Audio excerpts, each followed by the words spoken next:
You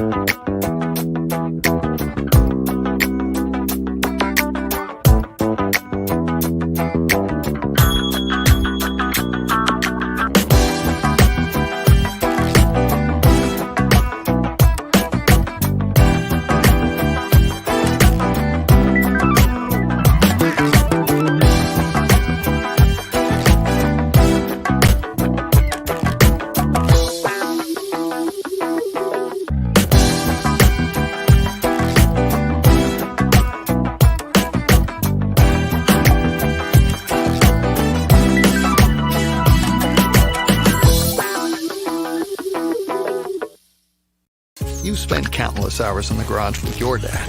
Now investing in that old car and working on it with your son reminds you of him. And his legacy lives on. Fund your passion with a low-interest home equity line of credit from Bank of Blue Valley. What are you doing? Why? No matter where you're at, why do you cover your face? That's the one time you get my company promo. You got lucky. The Is one this a time. commercial? I work at a company called Hub International. There you go. How are you, Scott? I'm doing phenomenal. Your hair looks very dark and shimmery and shiny. What is that product? I don't know, but I do know that I have really good lighting in my office now that it's done, and I enjoy it. Your hair looks very shiny from a male's perspective. I don't know what that means, but looks good. I don't know what that means either, but I'll take it. How have you been? Fun. I mean, I feel like I don't know, not overwhelmed. How do you feel? Well, we were just talking about this in the waiting room. It's so insanely hot outside today. We have finally hit the point in my house that it's too hot for my kids to go swimming. So what? So why don't you guys go to the pool? What? How is the pool going that Bank of Blue Valley did the loan for? Let's use this as a lesson for everybody on this show. I did not do the correct research when hiring the contractor that I did. That the pool was supposed to be done June 20th, and we've now canceled our contract. And we are back on the market for a pool company. So if you know a good pool company, let me know, because I do have the money, because Bank of Blue Valley, I got a home equity loan through them. But I need a new pool contractor, and we've got a couple appointments set up next week, and we know it's not going to be till next summer, because this summer is almost over. But do your researchers, because contractors are coming out of the woodworks while all of this is crazy economy is going on. Yeah, I think we got lucky. Well, 2008 was a horrible recession, but it got a lot of people out of the industry for a variety of things that weren't quality long-term folks. But you're right. This is one of those seasons where it's important to find good partners like Bank of Blue Valley that allow you to cannonball right in with the right financing. But figuring out who to partner with is really tough. But that's why we have 4 amazing panelists who tell us about their organizations, so our audience that watches the #1 LinkedIn Live business show in Kansas City can figure out where to go. And hopefully maybe my old pool contractor is watching so it can be a better business. I want everybody to jump on here and tell us if you are watching from LinkedIn, YouTube, or Facebook, and who you're excited to see. We have such a great panel today, but I do want to pull up Joel's comment. It says, good afternoon. He had the opportunity to get to Kansas City last week. It was great to see it again. Looking forward to the show. Thank you, Joel. Joel's one of our favorites. He shows up every week. He comments. If you are here, tell us who you are, what you do, where you're watching from. This is the best place to network, is over here on the comments. All right, Scott, are you ready? This is a phenomenal panel, and a couple of people on here, neither you nor I have ever met. Lacey Miller's watching from Facebook. Hi, Lacey. So this is exciting because usually you know one or I know the other, but there's a couple on here that Miss Jessica Kapil booked for us, and we both get to meet for the first time. So I'm pretty excited. That's right. And if you play your cards right, there may be one panelist that will invite you and Janae to a pub crawl on a bus. Oh, I am ready. Okay, listen, speaking in Bank of Blue Valley, Lori Wilkerson is who I worked with for my home equity loan. So if anybody is looking, they've got some amazing rates right now. And Lori's who you need to talk to. Literally, she is the kindest person ever. She was like, I'm getting you pool toys for your kids. Like, she's the best. So reach out to Lori. We've got Lily. Lily, it's been a bit since I've been able to catch it. Well, welcome back, Lily. And Sarah, watching from LinkedIn. So, all right. Well, let's get ready. I guess everybody's. I feel like there's really important people on the panel. This is a lot of audience excitement. So it's probably not us. Whoa, Whoa, what's going on? Someone commented. Hold on. Well, I'm trying to do music. John, pub crawl. Are you ready, John? Everybody knows I'm down for pub He's crawl. a big deal. All right, here we go. Let's get everyone in here because clearly they're not excited about us. They're here for everybody else. So let's get ready. All right, we're going to go ladies first. Our first guest today is DiAnna, and I love the way you spell your name. Our second guest is Dr. I said that right, Dr. Kara. Next, we've got Joe. And last but certainly not least, we've got Kapil. Hopefully I said everybody's names right. If I didn't, correct me when we're doing this. So, hello, welcome everybody. All right, we're going to jump right in it. Clearly the audience is very excited because these are a lot of comments this early in the show. So we're really excited to get going. All right, DiAnna, who are you? What do you do? And how do you get to Kansas City? Yeah, I am the global CIO CTO for Cherokee Federal, which is a subsidiary of the Cherokee Nation's business, which is a company that directly supports Cherokee Nations worldwide. I got to Kansas City actually through a little bit of a different route. I started in the military. I went to West Point and graduated there, became a military intelligence officer, served 5 years, and then decided it was time to do something else. And I relocated here to Kansas City, and I've just never left. I've done a lot of great jobs here in town with a lot of different great companies. And I currently work for a company actually based out of Tulsa. So that's me. I have twin boys, and my husband and I have been married for going on 24 years, I think. DiAnna, thank you for your service. Is one of your children currently in the service, and what was your two most recent former employers? Yeah, so my son Ben, I have twin boys, and they're both sophomores in college. One of them goes to Northwest Missouri in Maryville, and Ben goes to West Point. He's a sophomore there. My two most recent companies, I was the global CIO for Clyde & Co., which is an international law firm with about 5,000 people located everywhere. And then before that, I was with a company called Sedgwick, which really became Clyde & Co. And then American Century before that, which is another great Kansas City company. And then I won't spend too much time, but just a short answer.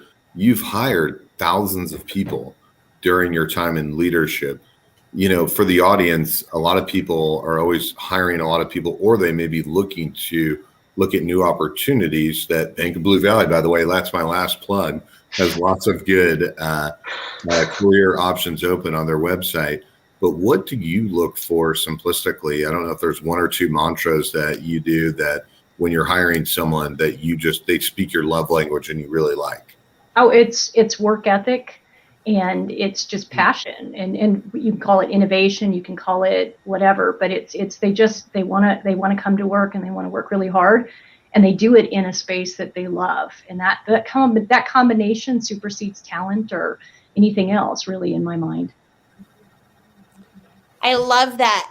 I have a quick question. I am obsessed with where you work now. Was that always a job you could work from Kansas City, but they were based in Tulsa? Or was that a result of the pandemic, you could work from wherever?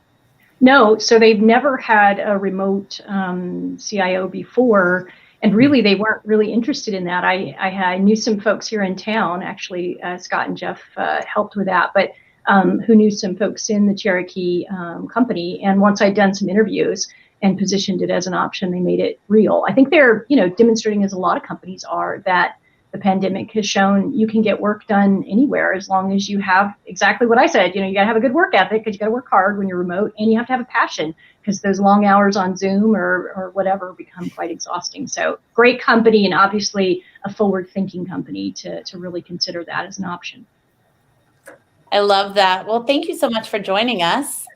Okay, Dr. Kara, tell us who you are, what you do, and how you get to Kansas City.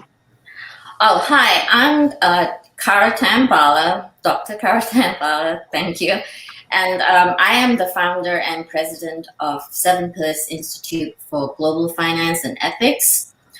We are the only and the first, as far as I know, independent think tank that is dedicated to research, education, and the promotion of financial ethics. the Institute offers basically free ethics education for anyone who is interested in it. So we have on our website a video training series. We have over 100 case studies. We have a journal which is biannual, and it's called Moral Sense, CENTS. And we also have something what we call the Ethics 101 course series. Now, this is all free. It's online. It's on our website. So for anyone who's interested in it, it's a service that we offer. We are a 501c3. And our researchers work from all over the world remotely. And we have been working remotely since 2010 when we started the Institute. So way before working remote became a pandemic necessity in 2020. So we're quite used to it. In terms of Kansas City, my husband and I moved to Kansas City when our daughter started high school at the Pembroke Hill School in Kansas City, Missouri. We didn't want her to commute 45 minutes each way for school because we lived in Lawrence, Kansas at that time. So we said, okay, we're just going to move for 4 years while she does high school. But we loved it so much in Kansas City because of the opportunities and the openness of the city that we actually moved here even after she graduated. We packed up everything, sold the farm, and moved to Kansas City. And because we moved to Kansas City, the Institute moved with us. And now we are based in Kansas City, Missouri, and we work out of something called the Nonprofit Village, which is a shared office space. And something that I've always thought, which is since we moved to Kansas City, which I thought would be really neat, is if Kansas City became the hub for think tanks in the Midwest. Just as Washington, D.C. is the hub for think tanks that do policy work for government and politics, wouldn't it be neat if Kansas City became the hub for think tanks which did research on things which are important to us here, such as sustainable agriculture or sustainable energy, water management, land management. And if we got just a critical mass of think tanks in Kansas City, we could really influence policy at the federal level. Just a thought, and I'm always saying that would be so great. Doctor, the thing that a lot of people don't realize is Kansas City has 2.3 million people, 71,000 companies, and our top two employers are government, one, and non-for-profit, two. So a lot of people don't realize those are our top employers. I feel embarrassed. I'm asking you silly questions because you are so knowledgeable about so many things, but I want to know, where is the non-for-profit village, and what's one thing that you miss about Lawrence, Kansas? The nonprofit village is on 31 West 31st Street, and is, as I said, is shared office space, and all the people there are actually not-for-profit organizations. And as I said, we are largely a virtual think tank, and it really cuts down on cost, by the way, no overheads. I'm really thankful that we have people who are very dedicated, just as DiAnna says, that people are passionate about our mission. So they volunteer a lot of their time to work with us. In terms of, start the second question. I want to know what you miss about Lawrence, Kansas. Okay, what is the farm? The space. We had a 10-acre farm, and I actually did farming for a little bit. I know, look at that. But that, after a while, with age, this just it's not as strong as so I was just as well we gave up the farm, but I really missed the space, the big open skies. We had chickens, we had fruit trees, and it was really wonderful living in the country. And then to ask a professional question, what's one goal for your organization you want to achieve in the next year or two? First of all, I was going to get into my book, and I would like to sell it and spread the word. The main reason we started the Institute was to change the zeitgeist, to change the way people look at finance. This is how it usually occurs when I go to a conference. I go to a conference and people say, "What do you do?" I say, I try and promote financial ethics. And the next statement that automatically comes up is, "Isn't that an oxymoron?" So people don't take it seriously, and I want people to take it seriously. I want it to be change the theory of finance so that ethics becomes an integral part of it. So from a speaking point of view, I mean, how often do you speak in Kansas City? I'd assume a lot of people have you speak throughout the country, but I'm a business nerd. I'd love to hear you speak more. How can the audience connect to you, and what's a typical organization you speak to?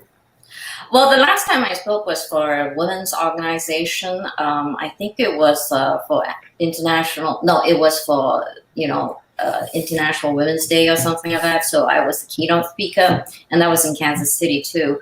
But I actually don't give that many talks in Kansas City. Maybe I should just spread my brand around, just like you are trying to help me to. And I would love to speak about what I'm passionate about, which is ethics in finance. I know that is very geeky, but I can make it interesting, I promise. So if people want me to talk about the subject and talk about case studies, I think the best way to change people's mind is to tell stories. And in the past, in the biblical times, stories were told through parables. But in modern parlance, stories are now called case studies. So I do a lot of work through case studies, teaching people how to resolve ethical issues and teaching about ethical theories through case studies. And we can talk a little bit more about that when we talk about the book. Just so you can hold the book up one more time, or multiple times, how did you pick the cover of the book? Oh, it was saffron. I kind of like that color. And also it matches my skin tone. Okay. I like it. I can't wait to hear about the book when we talk about wins. I want to hear more about the book. Scott, if you would have been on time, you would have known this is her big book announcement today. So I'm really excited. So when we talk about wins, we're going to talk about the book. Thank you so much for coming on. Joe, who are you? What do you do? And how do you get to Kansas City? All right. Yes, thanks for having me. My name is Joe Beveridge, and I am here with representing the Russell Hampton Company.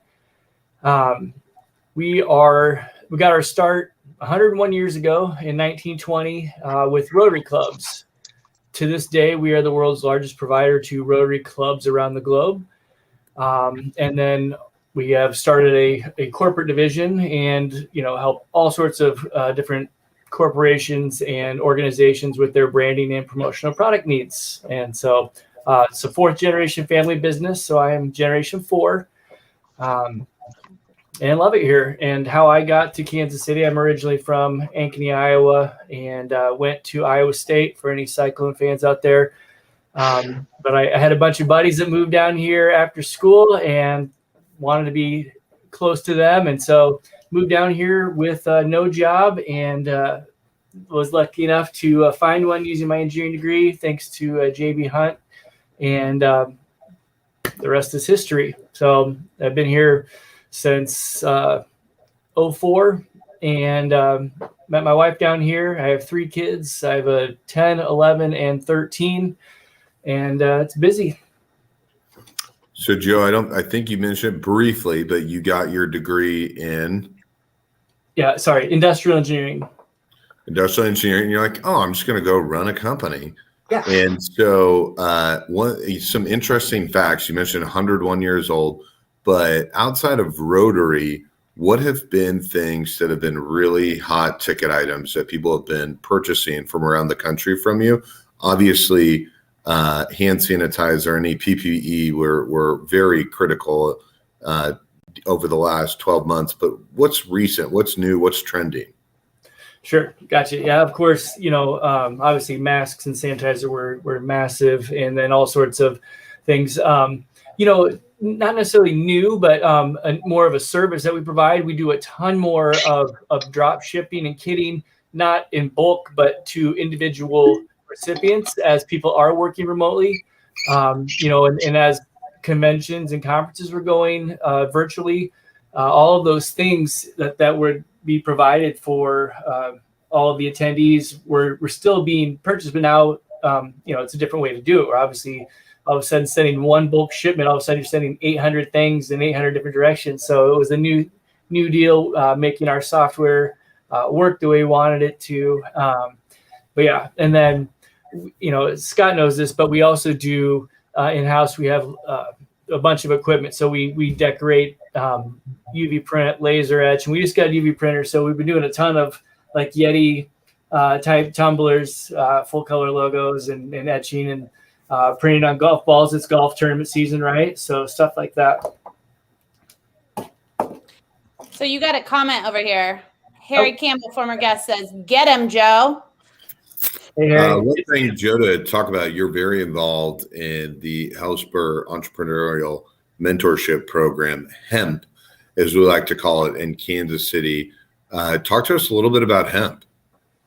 Yes. So, man, so fortunate to be a part of that group. It's awesome. I joined, I was in the class of 2012. And, as we mentioned, I was an engineering student and then came on to work here at the family business with no background specifically in business management, and having that opportunity to have a mentor for it was a three-year deal. And then obviously I've stayed involved with the group, and they just the past year had a master menteeship during the pandemic year, which I participated in. And I mean, it's just been phenomenal, and really a sense of family. Everybody there has a common interest, much like this group, about sharing what they do, sharing their knowledge and experience, and paying it forward. And it's just amazing. I mean, every day I feel fortunate to have that group at our fingertips. Anytime I have a question, it's a tremendous resource, and just so many awesome people.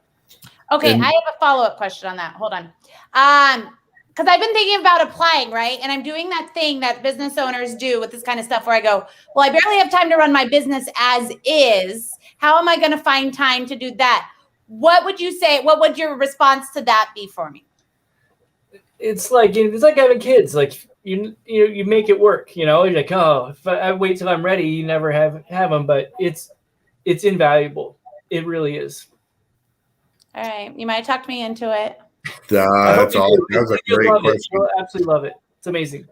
And then, Joe, you guys you don't just give advice. You guys help each other with your financials, big hiring decisions, who to partner with. Maybe, I don't know if it's not too much information, but maybe give an example of maybe someone in hemp pointing you to a direction that ended up being really beneficial for you. Absolutely. I've used the group help and advice and expertise over the years, where if you're looking to, grow a sales team, if you're looking to do an acquisition, if you're just having trouble, running a business, maybe you need to increase your financial IQ, whatever it is, it's been extremely helpful. And, I'm generation 4, we're going through a family transition, and having multiple people there that have been in business forever and owned multiple businesses. It's been a great help, from simply getting a value to dealing with the family aspect of, business and transitioning when there's emotion, and just, trying to keep the family happy. Right. So. Well, thank you so much for coming on. I'm going to talk to you more offline about him. I'm really excited to talk to you about it. Kapil, who are you? What do you do? And how do you get to Kansas City? First of all, thank you. Thank you all for having me here. I'm Kapil Nair. I'm with an organization called Beterra Health. We work with 200 plus hospitals and hospital systems across the world, about 8 different countries. We help organizations measure culture, healthcare organizations measure their culture, and also provide them with improvement planning and predominantly technology for all of those aspects. How did I get to Kansas City? Interesting question. I've been to Kansas City multiple times, but moved here about two years ago. My wife's family is from the area. So when we had 2 boys, and we decided to be closer to family, and did the move. Where were So you when- moving from? I moved from Atlanta. So I'm very fortunate. I'm actually from India, but I've had the fortune to live in both different parts of the United States. So the last move was from Atlanta. Yeah. And then, so I'm assuming you lived on the West Coast prior to that? I lived in San Diego, Washington, D.C., Atlanta, Florida. Yeah, a couple of different places. So was the first time you visited Kansas City in the winter? No, it was actually in the summer, believe me or not. And I did not want to live in such a hot place because I was from a hot place and I did not really like that much heat. Another silly question before I ask you a business question. Sure. Now, your wife is from the area. Where are some of the first places she takes you when you come to Kansas City? Where'd you eat? Where did you go visit? What'd you do? Yeah, so that's a great question. We both love barbecue. So Q39 is all-time favorite. Then we also like tacos. So Mission Tacos, a couple of different places. She also likes a lot of. There's a good, neat little Venezuelan place. I forgot the name, but we have been there. So if I'm a St. Luke's or I'm a KU Med or I'm an Advent, how does your company help a hospital group like the ones here in Kansas City? That's actually a great question. I actually have worked with St. Luke's before. What we do is we measure culture basically through surveys. So we would administer frontline feedback surveys and measure that. We provide analytics for those hospital systems and then also help them think through, hey, how do we actually how do we improve those different aspects that we find in terms of frontline feedback, because it's a really valuable tool for, especially when the organization grows big, as some of you might already know, when you have more than 5,000, 6,000 people, how do you really hear your frontline voice? And it's about bringing that voice together in an impartial manner, because otherwise you won't be able to really guide them properly. So that's what we do. Go ahead. Oh, to that point, my partner is in healthcare, and I wonder what you've seen change culture-wise this past year and a half, because everybody's just been worked, they've been worked to their bones. It has been a very, so two pieces. You were talking about, earlier we were talking about what the success look like, right? For healthcare, it has been a very odd year. So, it's one of those black swan events, right? Who would have predicted that something like this would come hit? Very difficult to be in the front line. Extremely difficult, regardless of where you are. We are all somewhat isolated and we all sit in our own rooms and do our work. But when you actually start to take care of people, that's a little bit of a different ball game. It's not only the physical safety aspect due to COVID and transmission issues, but also the psychological safety, right? How would you ever want to go work when you know that you could actually potentially harm your family or your loved ones because you could be transmitting COVID or things like that? And then also the staffing concerns. It kind of elevated the national view of healthcare, right? It basically shows that it's a national security threat from an economy standpoint. It's from every different aspect. From an ethical aspect, how are we going to take care of these frontline people, the nurses and doctors and all sorts of other type of caregivers in this program. I mean, Joe, you were talking about how your business changed during COVID. PPE was a huge issue. Not all organizations had it in the beginning, so it all creates some kind of stressors in multiple levels, right? Operational levels, teams, foundational levels, culture levels. So it has been, the impact is multifaceted, if you will. Your question's way better, Aaron. You're crushing it. I keep asking these silly ones, but the question I want to have is how long is how do I follow that? How long is the sales cycle? Because there's these big institutions and you have all these different decision makers. A lot of people have boards they report to. Right. Who's the decision maker for you, and how long does that sales process take? Yeah, that's a great question. It actually really varies because, for example, there are two different answers for that. If based on the way you stratify our clientele, this work is a requirement by certain attestation bodies such as joint commissions, quality accreditation agencies. So when you are really trying to check a box, you move fast. But if you are methodical about it and want to really improve the culture, so the sales cycle will also accompany that thought process, right? So it can be 12 months or it can be 2 months. It really depends on the nature.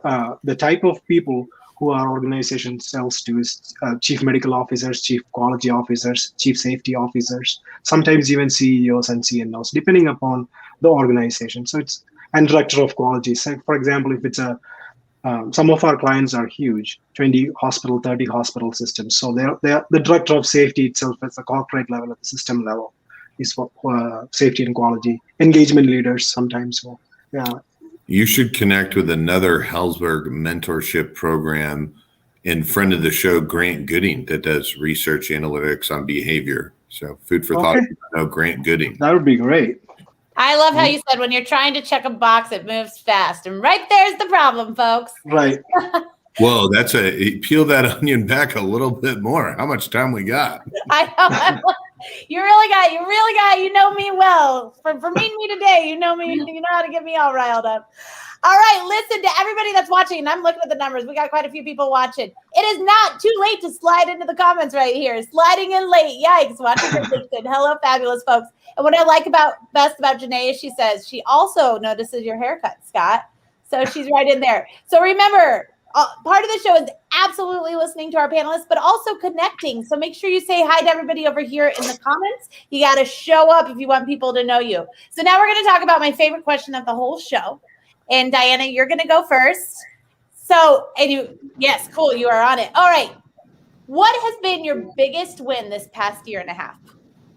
Oh, yeah, that's it. Well, there's probably two, because I was previously with Clyde & Co., and we were a 5,000 person strong firm, 55 offices all over the world. And in less than about 90 days, we rolled remotely to COVID and support that. And I just have to give a shout out to the team for that, because that doesn't happen with any sort of smoothness unless you've got some really strong leaders in place. So I was very, very proud of my team. I remember one day looking at a dashboard and it had Dubai red, Brisbane yellow, Atlanta green, just all over the world. And I thought, wow, this team is just doing this incredible thing, as most of our companies had to do. So that's one win. At Cherokee, actually, I think it's about a combination of a solution. So we did implement Microsoft 365 everywhere and have completed and have a series of wins tied to that. But that alone is just a piece of the story. My team did an incredible job of putting that together with some other processes and products to create really a solution that enabled our project managers to deliver a lot quicker to our clients. And if you think about what Cherokee Federal does, it's a company that really works in the federal contracting delivery business. We deliver federal contracts for oftentimes medical technology, health technologies, COVID, obviously we had a lot of work there. And so the program or project managers are really the tip of the spear for our value proposition to the client. And so really putting a solution together for that was really important. And that happened because, again, a lot of amazing people, that I get to work with who just each brought their A game, worked really hard and did that. So, that's probably those two are the wins, because one is with one company and the other's with its new company. DiAnna, what would the people say that work with you? Technically, they report to you. What would they say? And again, we're asking you to brag a little bit about yourself, so don't feel like you're. But what would they say about you as maybe your greatest leadership aspect or trait that you have as a leader? Because it sounds like you really empower people to go about their mission and get it done. So what, if you had to flip the script, what do you think they would say about you as one of your strengths? Yeah, well, Scott, when I was 18 years old and I was at West Point, we learned a saying that I still hold true today, which is leadership is a privilege. And I remember hearing that, of course, as a plebe at West Point. You have 0 rights. You have like 4 responses. You have nothing you can say except yes or no, sir, no excuse, sir, and sir, I don't understand. And you really understand what leadership is a privilege is about And from that, I really have always believed that I'm just honestly a member of the team, and I work really hard. And I hope that what they would say is that I still hold true that it's a privilege to get to lead them, and that it's a gift, and that I work as hard as them. I suppose that would be what I'd hope they would say. I don't know what they would say, but I think all of us, I mean, you've got some great people here. Everybody, it seems like, shows up the same way. We want to provide value and want to make sure we're worthy of the teams that we get a chance to lead. Oh, so DiAnna, we just met today, but I'm very well known of saying college doesn't impress me, right? Like mostly probably because I don't have a college degree, but there's a few colleges when people say they went there that I'm just like, oh my God, that's really impressive. And West Point is one of them. That is very impressive. So I want to tell you that I am just enthralled with that. And one quick thing, a lot of viewers may not know, but how do you get accepted into West Point? What's the process like? How many people go? Because I don't think I was aware of it until I was an adult. Yeah, it's interesting. My father was a Vietnam veteran. He served. My grandfather served. He was at Utah Beach on Normandy. He was, I think, 17 years old at the time. And I come from a really long line of it, but they were all enlisted NCOs. I'd never had any officers in my background, and my father briefly spoke about West Point. So to your point, Scott, I had no idea how to get into West Point. I just went through it again with my son, who's now there. But you have to apply for, there's about a 2-year-long process. You apply for this pretty massive amount of application. You then have to get a senator or governor. You have to get a recommendation from an elected official, and they only give a certain amount of those out. And then you have to meet all of the physical and medical and military requirements. And then of that, only about 1,200 people a year get selected. And then of that now, there's about 20% women. When I went through, there was about between 90 and 100 women in each class. So it's a very small amount. I think since 1980, which was the first class of women, they've only graduated around, I think, 4,000 women in that time. So that just goes to show you it's a long ways in coming. But yeah, it's a really long process. I think they intentionally want to make sure you're sure because they make it hard to get through. But seeing it as a mother of a son going through, you certainly see it differently now. Well, we are more than impressed. So thank you so much for sharing. I would just tell you, everybody's impressive. So college is college. I don't think I knew what I was doing when I applied, or I probably wouldn't have stayed. So I got through it probably the way. I don't know. As doctor is probably going to talk about her background in Lawrence, Kansas. I was at the bar 7 days a week. So it wasn't, I mean, I peeked my head up around September when we knew the first test or paper was due. So I did, school in August that wasn't for me. Yeah. I was going to say, I think Scott and I both got into KU. I went for a short time because isn't Kansas required to take us, Scott? Is that what we at the time, Aaron, it's gotten a little better, but if you had above a 2.0 in your core classes, they would take the check. Slide right in there. All right, Dr. Kara, tell us your biggest way to make sure that book is included in there. Well, during that excruciating pandemic year of 2020, I spent every day, except for holidays and weekends, sitting down at my computer and writing a page or two of my book. Because what else was there to do? You just have to sit at home and do something. You either went insane a little bit, or you did something useful which promoted your overarching purpose in life. So I wrote a book over the year. It took exactly 1 year, which was kind of interesting. And I was lucky enough to get it published. And it came out in April of 2021. Yay. And it is called Ethics in Finance, Case Studies from a Woman's Life on Wall Street. And basically, I was on Wall Street working in finance for about 20 years. I ran the Merrill Lynch Dragon Fund for about 10 years, and that invested in Asia, ex-Japan markets. And it was the second largest mutual fund in the world at its time. So I had lots of stories in finance, which I gathered up. And as I said, you teach people through stories, but in business, you don't say stories. That's just not business-like. You say case studies. So that makes it more acceptable. So I put all my experience and different stories into case studies. And I have 10 case studies in the book. And each case studies highlights a different ethical issue. And I walk through the issue, telling people why is this an ethics issue? What do we do? And how do we resolve it as just ordinary people working in, organizations, wanting to keep our jobs and yet wanting to be ethical? It's kind of difficult. And the book is aimed mostly at young people because, they come out and they're excited. They work in finance and it's a great job, but, they don't have the training. And I want them to enjoy finance, but I also want them to work ethically in finance so that they feel that they have integrity. And I think that feeling as if you have integrity in what you do is actually so underestimated because it totally boosts up your self-worth as well. So yeah, it's written mostly for young people and hopefully they'll read it. Oh, and unlike everything else on the website, which is free, the book is not, sorry.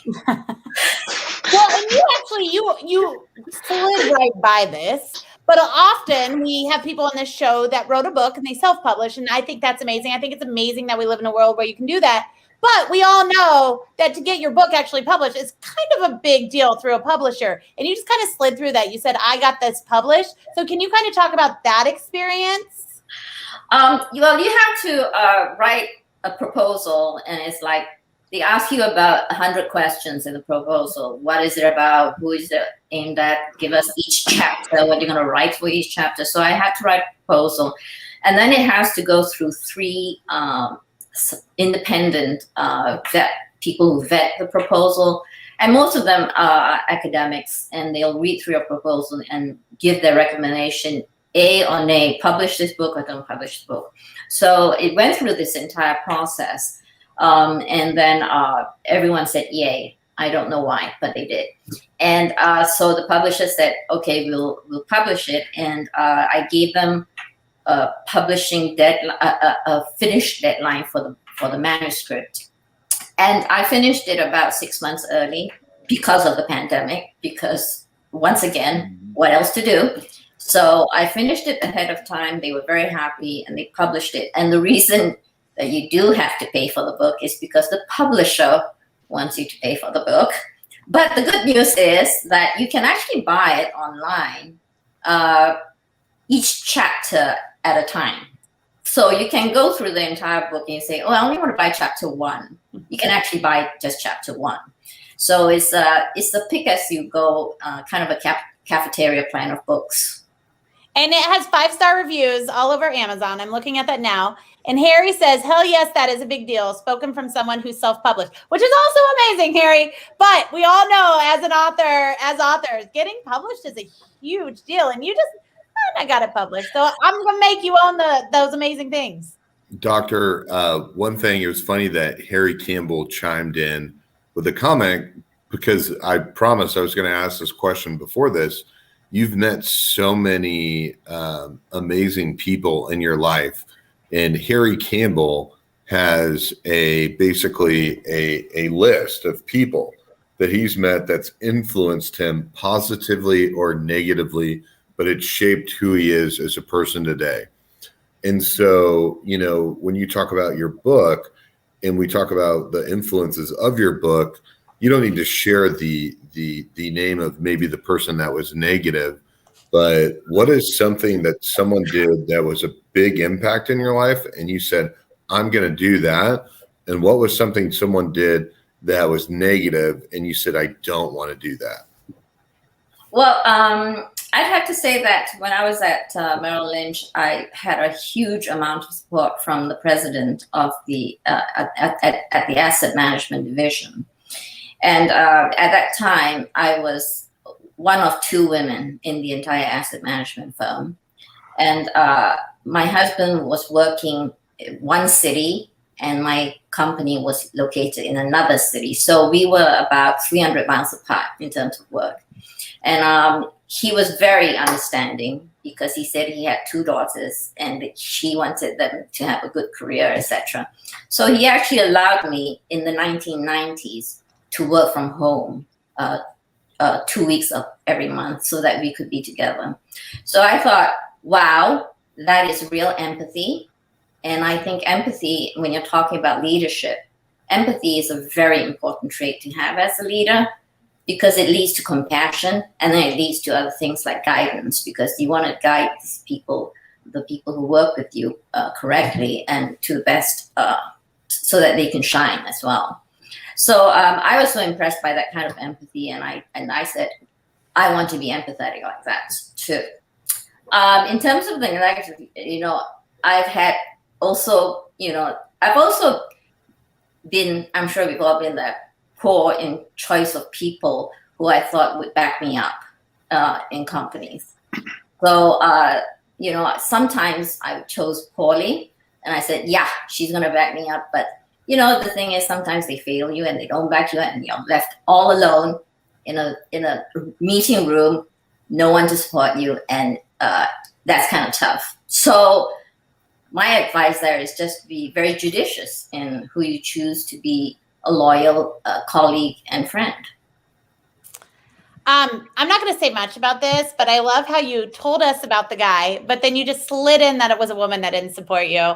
And you just slid it in there. So women support other women. We talk about it, but those stories always go like that. So thank you for sliding. You just slide things in. I love it. You got to pay good attention to you. Joe, what has been your biggest win this year? Okay. Yeah. Well, like everybody else, a very interesting year. I think, we've seen from our perspective, our company relies heavily on groups meeting, whether it's Rotary clubs or business, doing business travel, conferences, conventions. So we got hit really, really hard, to be honest. And one of the things that I was really proud of was, over the years, we've worked really hard at building solid relationships with those key factors with business, with banks, and with, our accounting end and everything. And man, I couldn't have been more thankful for, those relationships and how they came in to support us during the pandemic. With the bank we were with, we would have been the first company to receive the PPP loan. The first one, and we in fact ended up being the third, because we have joint ownership. I had to drive over to my in-laws' house to get my father-in-law's signature for the other half of the business, which bumped us down the list to number 3. But to be able to do that was amazing. In fact, we had utilized all of our funds for the first loan, and because originally it was an 8-week window, and so we were done. And then they said, "Oh, now it's going to be 24." So as everything else has been changing, but ultimately huge win just with those relationships. And also, we didn't realize how big a win it was, but we did an acquisition on the Rotary side of our company. We acquired our largest competitor in 2019 in February, and so 2019 was an amazing year. 2020 was awful, but thank God we weren't having to go head to head with them, and we were able to collect what little sales we got. We were able to pick up most of them. So 2 huge wins there. And then fast forward to now, we just finished one of our top Junes ever. We just hired some people. We bought a couple of new pieces of equipment, and we're not going crazy. We're definitely being optimistic, but very cautious. So yeah, and then other than that, I think just being able to spend time with my family during the shutdown time. And usually I travel during February, March, April, and took my kids on the first spring break we've ever gone on in 15 years. And my dog loved the pandemic. She had so many walks. It was great. Well, and you have kids that are at that age that were fun to stay home with, right? Like they're not too cool just yet, but they also could kind of help themselves during school. Absolutely.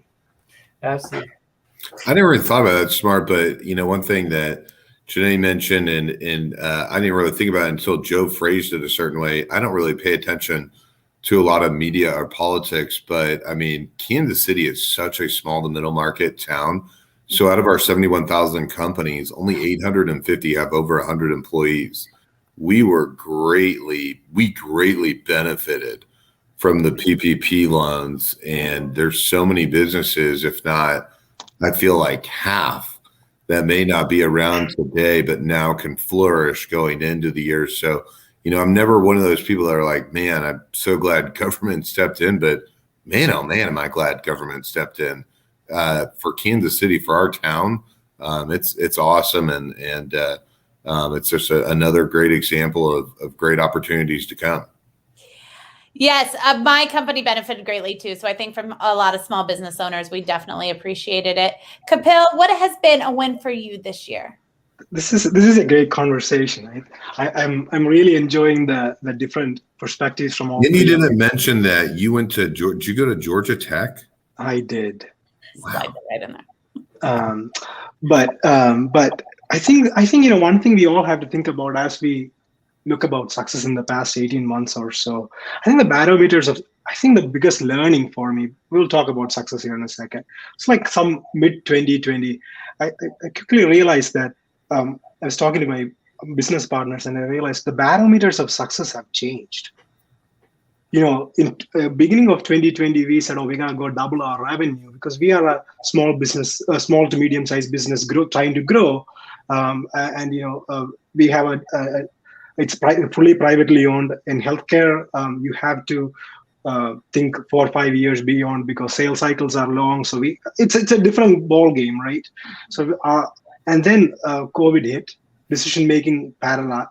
There was just a paralysis of decision making. Just stopped, right? Everything froze. So I think that reconciliation of barometers of success have changed. It was really good, and then adapting to that, and then even Joe, what you were mentioning, hey, for a small to medium-sized business like yours, survival is a great success. It is an incredible success, and not everybody was able to navigate it. And I'm an immigrant. The business system in America, the state as well as the private systems, are so incredible. If it's in any other country, around where I am from, I'm from India, Pakistan, Middle East, anywhere you take, it just will crumble. Crumbling is the only option. So we have to be very thankful for that. But then let me move towards the success aspect. We were able to actually pivot and produce solutions for aviation outside of healthcare. So that we formed a different company. It's going to actually formally launch here pretty soon. We have a couple of clients doing that. And then most importantly, our clients, those trusted relationships that you are talking about, we didn't, some of our clients had to postpone their work, but we didn't lose any clients. Our retention rates didn't go. Large systems, the payments, they still honored. So it was actually like, from a financial cash flow kind of thinking, being able to retain our talent, PPP definitely helped our clients sending in, their already committed dollars came through. So all of that really, it's a season of thankfulness is really what it is. And then, from a personal side, I am physically the best in shape. I picked up a new skill, Taekwondo. I started learning Taekwondo and got a couple of, and my whole family, I have a 2.5-year-old younger son and a 5-year-old son and my wife. We just decided, hey, we'll pick up a new skill because you have to learn something new to overcome not laziness but dullness that could impede you. Otherwise, you will not have resilience. So we as a family realized that upfront and did that, and we are halfway through, about 4 more belts to get to a black belt, which is great. So all in all, I'm very extremely thankful. I love that you did that as a family. Yeah. That's very impressive. All right, look here. Jennifer says, great to hear 2021 is looking up. 2020 was tough, but resilience and tenacity will push through some of the worst times. And I'll tell you what, Jen was she was our first guest on our first show. And she was in recruiting. And you want to talk about an industry that for a minute we all said is done, but they're having a good 2021 as well. So, all right, Scott, it's your favorite part of the show. You were late today when we were doing the run of the show. So I already pre-warned everybody you're going to ask one of the cheesiest questions they've ever been asked. They're ready for it. So make it cheesy, and everyone has about 30 seconds to answer. Yeah, I'll go off the radar, try to make it cooler. But yeah, Jennifer does a lot of software developers. So for people on the panel, she exactly surviving and persevering. She's a great co-host that's worked with us. And then I'm at Foster Adopt Connect that helps with the foster care system in Kansas and Missouri. So very thankful to be here today. So Joe and I are embarking. So for 5 years, my wife is either we're about to have a kid or we were having a kid. So I get to go on a famous pub crawl that Joe is putting together. And so for me, being a boy from Kansas City, pub crawls are just, it's like tailgating. I just love it. Mm-hmm. So DiAnna, we're going to go with you, and then we'll go to Doctor. What to you is the best party you can have? What gets you to be like, man, that would be the most exciting thing if I did this? Well, with 2 boys in college, it always involves them home. So just being around them is always a party. And with the little kids, you can't appreciate it, but you do once they're gone. I think for me, anywhere in any foreign country, if we were somewhere and we could get to meet, I mean, this is great, meeting people who come from all these different backgrounds and experiences, but that would be it for me. Now, what is the beverage? What is the food? What is the ambiance? I'm not a drinker. I don't drink. So it'd be like something lame, like, water or maybe Diet Coke. Lemonade if you're crazy. Lemonade if it were crazy. That's right. Any kind of finger food. Anything small that we know the calories don't count. You know what I mean? The more you eat, because it's small pieces. Right. They're little. They don't. Right. I mean, in total, you haven't eaten a meal. I agree. All right, Doctor, if you're throwing a party or if you're in your happy place, what does that experience look like? Well, it have to be in springtime because it's too hot in summer and too cold in winter. But I really love the outside. And like I said, I miss our farm. It would always have to be an outdoor party. It'd have to have string lights. And I would like it to be themed science fictional.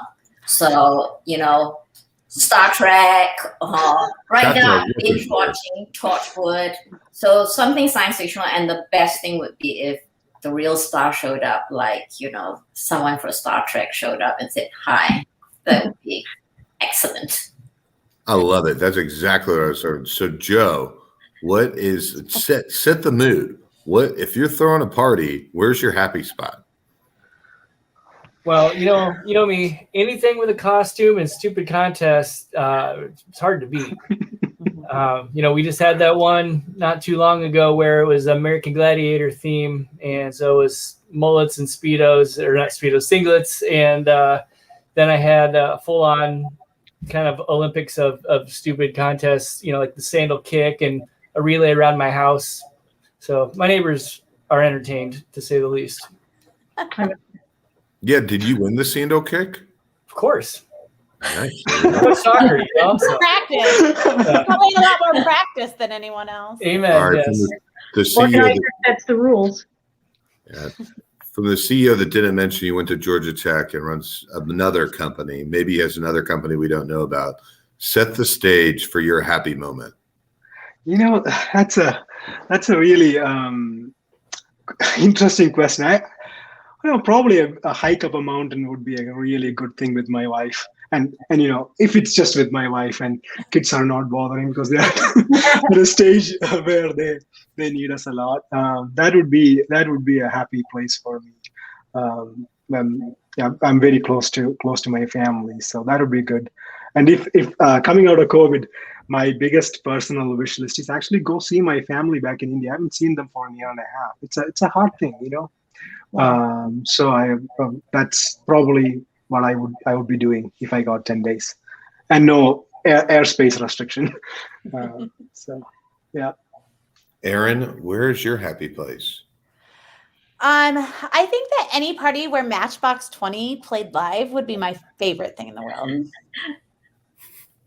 That's it? No, nothing else? I mean, I've had a lot of good parties in my life, but now all I want is like a private concert from Matchbox 20 and I can die happy. It's 3 a.m. I must be lonely. They were supposed to come to Starlight. The past 2 years they're supposed to be here, and now they just pushed it back again. So I'm just like, I think I'm having Matchbox 20 withdrawals. How about you, Scott? Wow. Well, hiking up a mountain with my wife, hopefully she's not listening. But for me, I'm just thinking of like, I'm so predictable. But the Chiefs have the opening day is always really big. And so my dad would take one of my brothers, only one brother could go. to the game and sit in the upper deck, and you would get the Gates barbecue, and you would read the Kansas City Star to get ready for the game. And so, being in the parking lot and walking into the game, now the Chiefs are really good, so we don't have to worry about it. But every year, like up until 3 years ago, we had never won a playoff game. So you would go into the game, and all 70,000 people were like, you know what? This is the year we're going undefeated, and we're going to go to the Super Bowl, and everyone believes it. And so you're just walking in blindly, and you could end up losing the first game. But for one moment in time, everyone's like, you know what? We're going to win.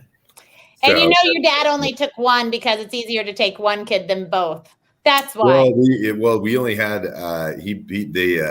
we were the weird people. We couldn't afford much, but by golly, we had Chiefs tickets. So we were always that front row, upper deck, and brought your peanuts and sunflower seeds. Maybe one day we'll host a party at the Chiefs with Matchbox 20. Thank you so much for all of our guests for coming on. We really appreciate it. Thank you, everybody, for watching. Let us know your dream party over there, because we are talking about having events soon, one day, as soon as it's safe. And then thank you so much to Bank of Blue Valley. We will see you same time, same place next week. Have a wonderful week.